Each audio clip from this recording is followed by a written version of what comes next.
પોપટભાઈએ એકદમ નવી નવી રિક્ષા લીધી હતી. તે સમયે જ્યારે પણ પોપટભાઈ રિક્ષા લઈને નીકળતા ત્યારે જંગલના બધા પક્ષીઓ તેમની રિક્ષામાં બેસવા માટે ઉત્સાહથી ટોળે વળી જતા. અરે પોપટભાઈ, ક્યાં હતા? હું ક્યારની રાહ જોઈ બેઠી છું. મારે ઘરે મહેમાન આવવાના છે એટલે જ હું તમારી રિક્ષાની રાહ જોઈ હતી. વિચારતી હતી કે પોપટભાઈ રિક્ષા લઈને આવે એટલે તરત જ બજાર જઈએ અને રસોઈ માટે જોઈતી બધી શાકભાજી અને મસાલા લઈ લઈએ. હા ચકલીબેન, તમારી વાત સાચી છે, પરંતુ ચકલીબેન, હું બીજા જંગલમાં બીજા પક્ષીઓને મૂકવા માટે ગયો હતો અને ત્યાંથી અત્યારે અહીંયા આવતે આવતે મારે તો થોડુંક મોડું થઈ ગયું છે ચકલીબેન. મને માફ કરો ચકલીબેન. ચલો હવે વધારે આપણે મોડું નથી કરવું અને અત્યારે ને અત્યારે જ તમારા ત્યાં મહેમાન આવવાના છે ને એના માટે તમને બજારમાં લઈ જાઉં. ચાલો ચકલીબેન, ચાલો હવે, જલ્દીથી મોડું નથી કરવું, ચાલો. પોપટભાઈ અને ચકલીબેન બજાર તરફ જવા નીકળતા જ હતા ત્યાં શિકારી પક્ષીઓ આવી પહોંચ્યા. અરે પોપટ, 6 મહિનાથી તને ગોતી રહ્યા છીએ. 6 મહિનાથી, સમજો ને, ક્યાં ખોવાઈ ગયો હતો અને કયા ગુફામાં પેસી ગયો હતો. આજે હાથમાં આવ્યો છે. ચાલ હવે, ચાલ જલ્દીથી રિક્ષાનું બધું જ ભાડું અમને આપી દે. ખબર છે ને, જ્યારે રિક્ષા લેવા માટે આવ્યો હતો ને ત્યારે શું નક્કી થયું હતું કે રિક્ષા કાં તો તારું ઘર, અને જો તું રિક્ષાનું ભાડું નહીં ચૂકવી શકે ને, તારું ઘર અને તારી રિક્ષા બંને અમારા જ નામે થઈ જશે. તને ખબર છે ને? ચાલ હવે, ચાલ, 6 મહિનાનું ભાડું ચૂપચાપ અમને આપી દે, નહીતર તારા માટે બિલકુલ સારું નહીં રહે. પોપટ, સમજી લેજે. જલ્દીથી ચાલ, ભાડું હાલ, ભાડું, અમારા પૈસા લાય જલ્દીથી. હું તારી એક વાત નહીં સાંભળવા માંગુ, તને આ કહી દીધું. ચાલ હવે ચૂપચાપ તારું જે પણ ભાડું થાય છે ને તે બધું જ આપી દે રિક્ષાનું, નહીતર તારું ઘર અને તારી રિક્ષા બંને અમે લઈ જશું, સમજી લેજે. હા, તમારી વાત સાચી છે, પરંતુ મને માફ કરી દો. હું અત્યારે જ વિચારી રહ્યો હતો કે ચકલીબેનને બજારમાં મૂકું અને ત્યારબાદ ત્યાંથી તરત જ રિક્ષા લઈને તમારી પાસે આવું, પરંતુ તમે તો અહીંયા જ આવી ગયા. હવે લો આ તમારા પૈસા. તમે જે પણ 6 મહિનાના પૈસા કીધા હતા તે લો, આ બધા પૂરેપૂરા છે, તમે ગણી લેજો. અને હા, મને માફ કરી દો. આ વખતે હું પૈસા આપવામાં થોડુંક લેટ થઈ ગયો છું, પરંતુ મને માફ કરી દો. હવે પછી આવી મારી ક્યારેય ભૂલ નહીં થાય અને 6 મહિના થશે તરત જ હું તમને જે પણ ભાડું થાય છે રિક્ષાનું તે બધું જ આપી દઈશ. હા, આ જ રીતે સમયસર ભાડું આપતા શીખ, નહીતર તારી રિક્ષા અને તારું ઘર બધું જ અમે લઈ લેશું, સમજી લેજે. આટલું કહીને શિકારી પક્ષીઓ ત્યાંથી ઉડી ગયા. ત્યારબાદ પોપટભાઈ ચકલીબેનને લઈને બજાર તરફ નીકળ્યા. અરે પોપટભાઈ, મને એ ન સમજાયું કે શિકારી પક્ષીઓ તમારી પાસે ભાડું કેમ માંગતા હતા અને ધમકી કેમ આપતા હતા. આ રિક્ષા તો તમારી છે, તો પણ તમે તેમને ભાડું કેમ આપો છો? અરે ચકલીબેન, હું તમને શું વાત કરું. એક દિવસ મોડી રાત્રે હું બધા જ પક્ષીઓને બીજા જંગલમાંથી મૂકીને આપણા જંગલમાં આવતો જ હતો. ત્યારે શિકારી પક્ષીઓનો વિસ્તાર આવ્યો અને ત્યારે એક શિકારી પક્ષીઓનું એક બચ્ચું આવીને મારી રિક્ષાએ ટકરાયું અને ત્યારબાદ તે શિકારી પક્ષીનું બચ્ચું ત્યાં જ મૃત્યુ પામ્યું. અને ત્યારે તો હું રિક્ષા લઈને ભાગતો જ હતો અને ત્યારે તો બીજા નવા શિકારી પક્ષીઓ આવ્યા અને મારા ઉપર હુમલો કરી નાખ્યો. અને ત્યારબાદ મને તો લાગ્યું કે હવે આજે તો મારો છેલ્લો દિવસ આવી ગયો છે, પરંતુ ત્યારે એક શિકારી પક્ષી બોલ્યું કે જો તારે તારો જીવ વાલો હોય તો આજથી આ રિક્ષા છે તેનું તારે જે પણ કમાણી થાય છે તે બધી જ કમાણી અમને આપવી પડશે અને 3 મહિને અમારે ત્યાં આવવું પડશે તારે, અને ત્યારબાદ તારી જે પણ કમાણી છે તે બધી જ અમને આપવી પડશે. અને જો તું આવું નહીં કરે તો તારો જીવ અને તારું ઘર બંને અમારા થઈ જશે, સાંભળી લેજે. અને ત્યારથી બસ ચકલીબેન, આ તેમનું દેવું કહેવાય કે કલંક કહેવાય, આ મારા માથે છે ને તે તેમને ચૂકવી રહ્યો છું. ચકલીબેન, હવે મને એ નથી સમજાતું કે આટલી બધી મોંઘવારીમાં આ પેસેન્જર જ નથી મળતા. જુઓ ને, આ મારી રિક્ષા પણ જુઓ કેટલી નાની છે, તેમાં હવે મારે કેટલા બેસાડવા? થોડાક ને થોડાક તો 3 કે 4 બેસે, વધારે તો બેસે જ નહીં. અને માને તો કેટલું પાલવે, તમે જ કહો હવે. ચકલીબેન, આ પેટ્રોલ કેટલા મોંઘા છે અને ડીઝલ પણ કેટલું મોંઘું થઈ ગયું છે. હવે આમાં આટલી બધી મોંઘવારીમાં મારે આ દેવું કેવી રીતે ચૂકવવું તે જ નથી ખબર પડતી. ચકલીબેન જુઓ, વાતોમાં ને વાતોમાં તો આપણું બજાર આવી પણ ગયું. પોપટભાઈ ત્યાંથી મુસાફરો લેવા નીકળી પડ્યા. તેઓ રિક્ષા લઈને જતા હતા ત્યારે તેમની સામે કાગડાભાઈની રિક્ષા આવી. જંગલમાં પોપટભાઈની જેમ કાગડાભાઈ પણ રિક્ષા ચલાવતા હતા. પોપટભાઈનું ઘર તેમની રિક્ષા પર નિર્ભર હતું, એટલે જ્યાં સુધી સારા મુસાફરો ન મળે ત્યાં સુધી તેમનું ઘર ચલાવવું મુશ્કેલ હતું.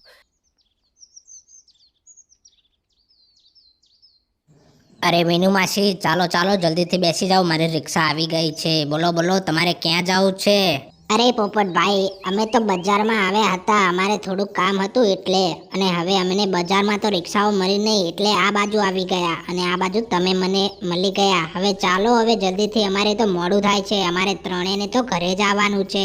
ચાલો ચાલો પોપટભાઈ, હવે અમને ત્રણેયને જંગલમાં લઈ લો. અરે મીનુ માસી, તમારી વાત સાચી છે, પરંતુ મીનુ માસી, મારી રિક્ષામાં તો 2 પક્ષીઓ જઈ શકે તેટલી જગ્યા છે. હવે તમે 2 જણા કોણ આવશો તે નક્કી કરો. એક જણાને અહીંયા જ રહેવું પડશે, કેમ કે મારી રિક્ષામાં તમે ત્રણે સાથે આવી જાઓ એટલી બધી જગ્યા નથી. હવે હું શું કરું? તમે 3માંથી કોણ અહીંયા રહેવાનું નક્કી કરે છે તે જાણી લો.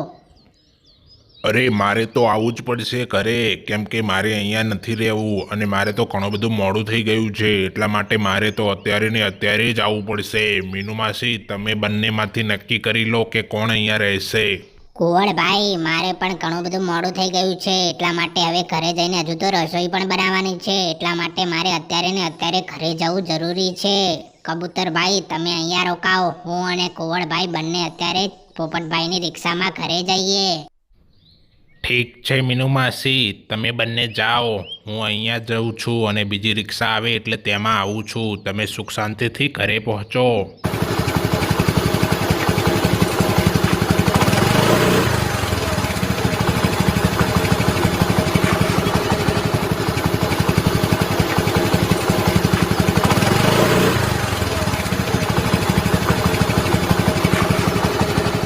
અરે, એક પેસેન્જર લેવાનું રહી ગયું. અરે રે, મારે શું કરવું? મારે તો એક નુકસાન આવ્યું અને આ મારી રિક્ષા પણ નાની પડે છે. નહીંતર આજ તો મારે 3 પેસેન્જર મળી જાઓ તેકી સાથે, અને મારું ઘર પણ સારી રીતે ચાલી જાઓત, અને આજનો દિવસ તો ઓહોહો શું કહેવું, એવો બની જાઓત. નહીંતર આ રીતે ચાલતું રહે તો પછી મારી રિક્ષામાં મને કેવી રીતે ફાયદો રહે, અને આ ધંધો પછી છોડવાનો વારો પણ આવે, કેમ કે મારે તો પેલા જે શિકારી પક્ષીઓ છે તેમને પણ દેવું ચૂકવવાનું છે. ના ના, મારે આ રીતે ના ચલાવવું જોઈએ.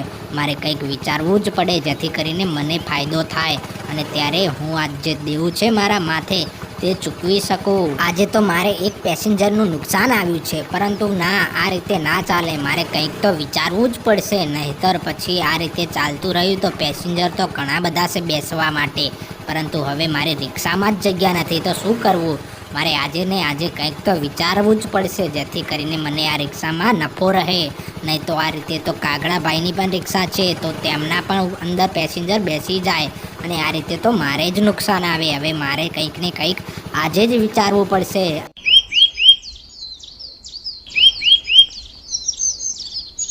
બીજા દિવસે પોપટભાઈ એક એવી નવી રિક્ષા લઈને આવ્યા જે સામાન્ય રિક્ષા કરતાં ઘણી મોટી અને ખાસ હતી.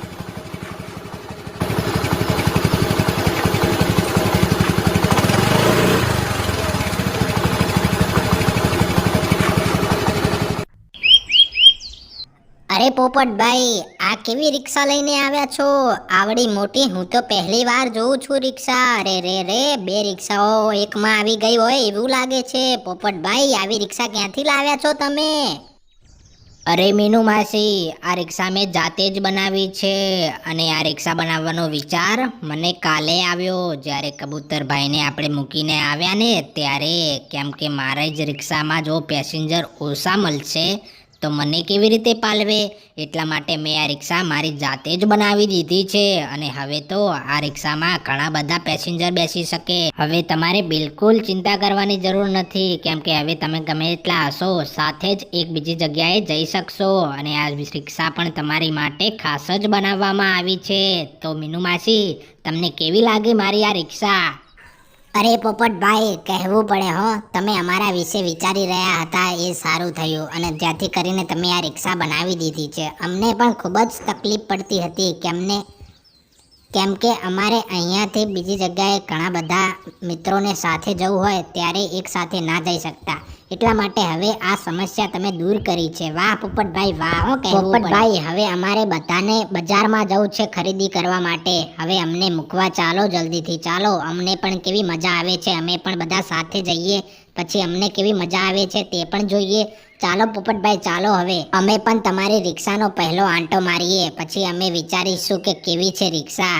શું ખરેખર આ રિક્ષાની પ્રશંસા કરે એવી છે કે પછી જે તમારી પહેલા રિક્ષા હતી એવી છે, અમને અત્યારે જ ખબર પડી જશે. ચાલો પોપટભાઈ ચાલો, હવે બજારમાં જઈએ પછી ખબર પડે. આ નવીનતા જોઈને બધા પક્ષીઓ હવે કાગડાભાઈની રિક્ષાને બદલે પોપટભાઈની રિક્ષામાં બેસવા લાગ્યા. પરિણામે કાગડાનો ધંધો મંદો થઈ ગયો. અરે આ પોપટનું તો કંઈક કરવું પડશે, કેમ કે આ રિક્ષા કેવડી મોટી લઈને આવ્યો છે. આના કારણે તો હવે જંગલમાં મારે કેવી રીતે પૈસા કમાવવા? અરે આ પોપટને રોકવો પડશે, નહીતર મારે આ ધંધો છોડવાનો વારો આવશે. આ પોપટ અત્યારે જો પેસેન્જર મૂકીને આવે ને અહીંયા, એવી તરત જ તેના મોઢા ઉપર કહી દઉં કે આ રિક્ષા હવે નહીં ચાલે તારે. આવું કરીશ તો પછી મારે ધંધો કેવી રીતે કરવાનો? આ રીતે મારે કહેવું જોઈએ, નહીતર પછી મારે આ ધંધામાંથી નીકળી જવાનો વારો આવશે. અરે કાગડાભાઈ શું એકલા એકલા બોલી રહ્યા છો? તમે અમારી આ રિક્ષા જોઈ કેવી લાયો છો? જોરદાર છે ને મારી રિક્ષા. અરે પોપટભાઈ તમે રિક્ષા તો જોરદાર લાવ્યા છો, પરંતુ પોપટભાઈ આ રિક્ષાના કારણે અત્યાર સુધી મારે એકેય પેસેન્જર આવ્યું જ નથી. મારા પેસેન્જર પણ તમારી રિક્ષામાં બેસી રહ્યા છે અને અત્યારે સુધી હું આટલું બધું ફર્યો પરંતુ મને ક્યાંય એકેય પેસેન્જર મળ્યું નથી. હવે પોપટભાઈ મારું જે ઘર ચાલતું હતું તે પણ નહીં ચાલે. પોપટભાઈ મહેરબાની કરીને આ રિક્ષા જ્યાંથી લાવ્યા છો ને ત્યાં પરત આપી દો, કેમ કે મારું ઘર આ રિક્ષા ઉપર જ નિર્ભર છે. મહેરબાની કરો મારા ઉપર. અરે કાગડાભાઈ આ રિક્ષા મેં ખૂબ જ મહેનતથી બનાવી છે અને હવે પરત મૂકું એમ નથી. કાગડાભાઈ તમે બીજો ધંધો પકડી પાડો, કેમ કે આ ધંધામાં તો મારું જ પત્તું ચાલવાનું છે, તમને કહી દીધું. અને આ ધંધામાં જો તમે રહેશો ને તો તમને 1 રૂપિયાનો ફાયદો નહીં થાય, આ કહી દીધું મેં. અને આ રિક્ષા પરત આપવાની વાત હવે ભૂલી જ જાઓ, કેમ કે હું આ જ રિક્ષાથી મારો ધંધો ચલાવવાનો છું. હું તો કહું છું કે તમે એક નવો ધંધો પકડી પાડો, જેથી કરીને તમારું ઘર સંસાર સુખ શાંતિથી ચાલ્યા કરે. હવે આમાં તો તમારું કોઈ જ ભવિષ્ય મને દેખાતું નથી કાગડાભાઈ, તમે નવો ધંધો શોધો હવે. અરે પોપટભાઈ હું ક્યાં ભણેલો છું? હું તો અંગૂઠા છાપ છું, અંગૂઠા છાપ. એકદમ અભણ છું, મને તો કાળા અક્ષર ભેંસ બરાબર છે.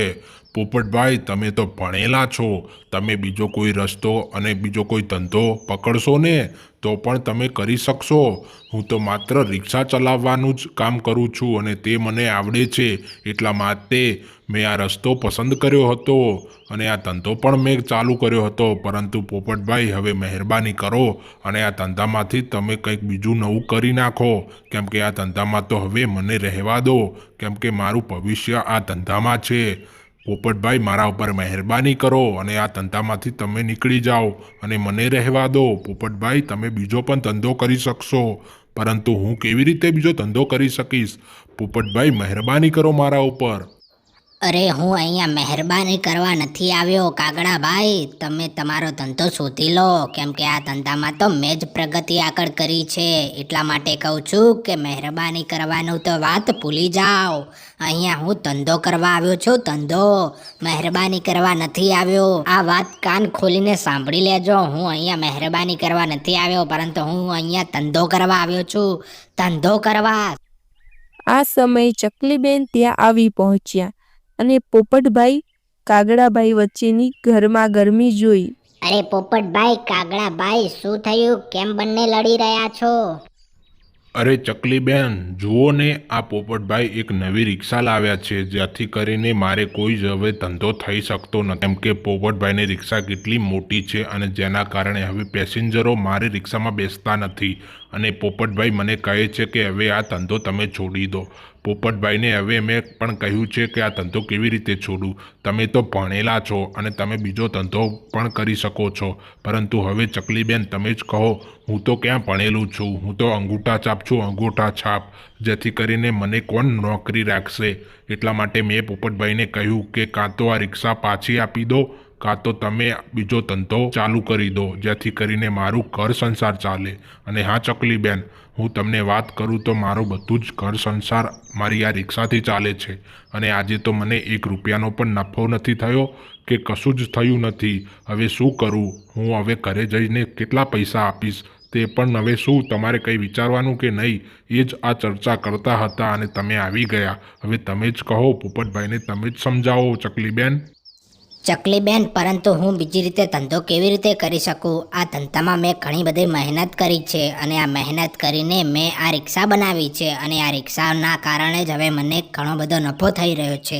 ચકલીબેન, હવે તમે જ કહો. મેં તો મારું મગજ વાપરીને આ ધંધો કર્યો છે અને હવે આ કાગડાભાઈ મને જ ના પાડે છે. હવે તમે જ અમને કંઈક ઉપાય આપો, નહીંતર હું તો કાગડાભાઈને કહું છું કે તમે બીજા ધંધો ચાલુ કરી નાખો, કાં તો બીજે ક્યાંક નોકરીએ જાઓ.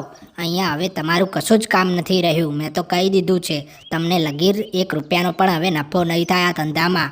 ચકલીબેન, તમે કંઈ ઉપાય આપો, નહીંતર પછી અમે બંને અહીંયા ને અહીંયા કંઈક ને કંઈક ઉપાય શોધીશું. જેથી કરીને મારો તો ઉપાય સ્પષ્ટ છે કે કાગડાભાઈને કહી દો કે અહીંયાથી નીકળી જાય. હવે મારો જ ધંધો જ છે આ.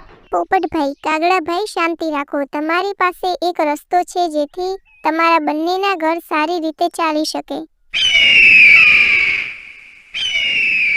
જેવું ચકલીબેન ઉકેલ આપવા જઈ રહ્યા હતા તે જ સમયે શિકારી પક્ષીઓ ફરી ત્યાં આવી પહોંચ્યા. પોપટ, ગભરાવાની બિલકુલ જરૂર નથી. હું તો માત્ર માફી માંગવા માટે આવ્યો છું. કેમ કે પેલી વખતે જ્યારે તું રિક્ષા લઈને જતો હતો ને, ત્યારે શિકારી પક્ષીનું બચ્ચું ત્યારે રિક્ષા નીચે આવી ગયું હતું. તે મર્યું ન હતું, પરંતુ તે થોડીક ઈર્જાગત હતું. એટલા માટે તેને દવાખાને દાખલ કર્યું હતું અને હવે તે એકદમ સુરક્ષિત છે. પરંતુ ડૉક્ટરે હવે છેલ્લા પૈસા માગ્યા છે, લગભગ 5,000 જેવા. જો તું અત્યારે તે આપી શકીશ ને તો આ દેવામાંથી તું મુક્ત થઈ જઈશ અને તમને આજથી કોઈ પક્ષી હેરાન નહીં કરે. પોપટભાઈ, તમારી પાસે થોડા પૈસા હોય તો આપો, કેમ કે તે બચ્ચું સારું થઈ જશે. અત્યારે આપો અને જેથી કરીને તમે પણ આ દેવામાંથી મુક્ત થઈ જશો. અને મને માફ કરો, કેમ કે અમે બધાએ તમારી સામે ખોટું નાટક કર્યું હતું. મહેરબાની કરીને અત્યારે તમારી પાસે 5,000 રૂપિયા હોય તો આપો, જેથી કરીને તમે પણ આ દેવામાંથી મુક્ત થઈ શકો. અને પોપટભાઈ, અમને બધાને માફ કરી દો, કેમ કે અમે અત્યારે આવું નાટક ના કર્યું હોત તો તમે પૈસા ના આપો અને ત્યાંથી ભાગી જાઓ. પરંતુ અત્યારે તમે બધા જ પૈસા આપ્યા છે અને મારા જે પણ બચ્ચું હતું તે પણ હવે સુરક્ષિત છે, જેથી કરીને હવે તે સારી રીતે ઉડી શકશે અને સારી રીતે જીવી શકશે. પોપટભાઈ, મહેરબાની કરીને 5,000 રૂપિયા આપો. અરે, આ વાત હતી તો મને પહેલાં કહ્યું હોત તો હું બધા જ પૈસા એકસાથે ચૂકવી દોત. લો આ તમારા પૈસા અને આ દેવામાંથી મને મુક્ત કરો. પોપટભાઈએ તરત જ પૈસા આપી દીધા અને શિકારી પક્ષીઓને બોજ ઉતરી ગયો. હવે ચકલીબેન કાગડાભાઈ માટે ઉકેલ રજૂ કર્યો. પોપટભાઈ, તમે કહેતા હતા કે તમને નવી રિક્ષા ચલાવવા કોઈ પક્ષી નથી મળતો અને કાગડાભાઈને રિક્ષા ચલાવતા સિવાય બીજું કંઈ આવડતું નથી. તો જુઓ, તમે જે નવી રિક્ષા બનાવી છે તે કાગડાભાઈને ચલાવવા માટે આપો અને તેમને નોકરી ઉપર ત્યાં તમારા પાસે સારો પગાર આપો. કાગડાભાઈ તમારી રિક્ષા ચલાવીને પોતાનું ઘર ચલાવશે અને પોપટભાઈ તમે બીજી નવી રિક્ષા બનાવીને જાતે ચલાવજો, અથવા કોઈ બેરોજગાર પક્ષીને નોકરી પર રાખી શકો છો. આમ તમારો ધંધો બમણો થશે અને જંગલમાં બેરોજગારી પણ દૂર થશે. હા ચકલીબેન, આ ખૂબ જ સારો વિચાર છે. આ જ કરવું પડશે. કાગડાભાઈ, તમારે મારા ત્યાં નોકરી રહેવું છે. હું તમને 1 મહિનાનો 30,000 પગાર આપીશ. અને હા ચકલીબેન, આના કારણે હવે આપણા જંગલમાં જે બેરોજગાર પક્ષી છે તેને પણ રોજગાર મળી રહેશે. વાહ ચકલીબેન, વાહ હો! તમારા કારણે એક સારો બેરોજગાર પક્ષીને એક રોજગાર મળી ગયો અને તેમજ મારે જે ધંધો કરવો હતો તે પણ ધંધો કરી શકીશ. અને વાત છે રિક્ષાઓની, તો તે રિક્ષાઓ તો મને બનાવતા આવડે જ છે, એટલે હવે કોઈ જ સમસ્યા નથી. મને મરજી હશે એટલી રિક્ષાઓ બનાવી દઈશ અને જેથી કરીને મારો પણ ફાયદો થશે અને આ પક્ષીઓ છે ને તેમને પણ ફાયદો થશે. હવે કાગડાભાઈ બોલો, તમને મંજૂર છે કે નહીં? હા, મને તો મંજૂર જ છે. હું તો ક્યારનોય શોધતો હતો કે મને આમાં કંઈક નોકરી મળી જાય તો મારો ઘર સંસાર ચાલે, પરંતુ ચકલીબેને તો એક મોટી સમસ્યાનો હલ કરી નાખ્યો. વાહ ચકલીબેન વાહ! પોપટભાઈ, હું કાલ સવારથી જ તમારે ત્યાં નોકરી આવી જઈશ.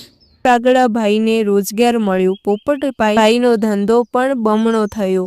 જંગલમાં ઘણા બેરોજગાર પક્ષીઓને પણ રોજગાર મળ્યો અને ફરી એકવાર જંગલ હરિયાળું અને ખિલખિલાટથી ગુંજવા લાગ્યું. બધા પક્ષીઓ સુખ શાંતિથી રહેવા લાગ્યા.